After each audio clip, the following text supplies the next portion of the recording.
तुम्ही पाहत आहात MCN न्यूज मराठी। वाशिम जिल्ह्यातील मानोरा तालुक्यातील पोहरा देवी बंजारा समाजाची काशी म्हणून ओळखले जाणारे तीर्थक्षेत्र म्हणून भारताच्या कानाकोपऱ्यातील बंजारा समाजातील लोक देवीला नवस फेडण्याकरिता मोठ्या श्रद्धेने येतात। जय सेवालाल महाराज यांना इसवी सन 1947 मध्ये या जगदंबा देवीचे साक्षात दर्शन झाले। तेव्हापासून बंजारा समाजाची कुलस्वामिनी म्हणून बंजारा समाज मोठ्या कृपेने या ठिकाणी दर्शनाला येतात। तसेच विदर्भातील इतर समाजातील लोक सुद्धा नवरात्रात मोठ्या श्रद्धेने दर्शनाकरिता येतात। या ठिकाणी विविध राज्यातून वर्षभर बंजारा समाज भक्तांची मोठी वर्दळ राहते। या ठिकाणी या संस्थेच्या वतीने रामनवमी, गुरुपौर्णिमा, जय सेवालाल महाराज यांची पुण्यतिथी मोठ्या आनंदाने साजरी केली जाते। या ठिकाणी दरवर्षी 10 लाख ते 20 लाख भावी भक्तांची नियमित वर्दळ राहते। या ठिकाणी बंजारा समाजाची निर्मिती कशी झाली हे म्युझिक नगारा पाहण्यासाठी जगातील विविध पर्यटन या ठिकाणी वस्तू संग्रहालय पाहण्याकरिता भेटी देतात। या ठिकाणी सेवालाल महाराजांची संजीवनी समाधी आहे। MCN न्यूज मराठीकरिता धनराज सपकाळसह नरेंद्र वाढोणकर, पोहरा देवी गड। महाराज या तीर्थक्षेत्राचा काय इतिहास आहे तो सविस्तर सांगा।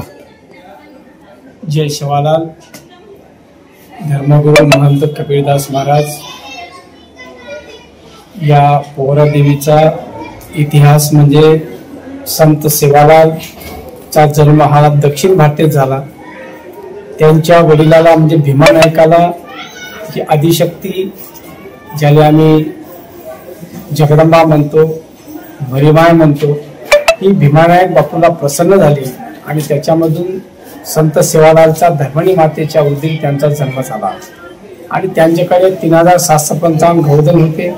त्याच्यामध्ये जो नदी होता, त्याच्यामध्ये जो कटाळा होता, तो त्यांच्याशी संत सेवालालची तो संभाषण करत होता। तो त्यांची त्याच्या भाषा कळत होती। तर दक्षिण भारतामधून संत सेवालाल हा आपल्या उत्तर भारतात गेला।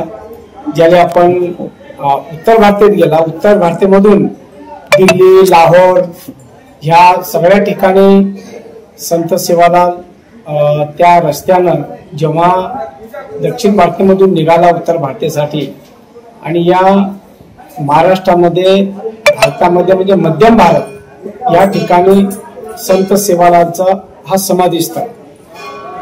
इथं मग संत सेवालालचा जन्म हा 1739 मध्ये झाला आणि 1739 ते 1800 मध्ये संत सेवालालची या ठिकाणी समाधी, पोहरागड या ठिकाणी समाधी झाली। आणि त्यांना जेव्हा ही देवी प्रसन्न होती आणि या प्रसन्न म्हणून या ठिकाणी मग त्यांना प्रतिष्ठा या ठिकाणी त्यांचं आई शक्ती जगदंबेचं हा मंदिर या ठिकाणी उभं झालं।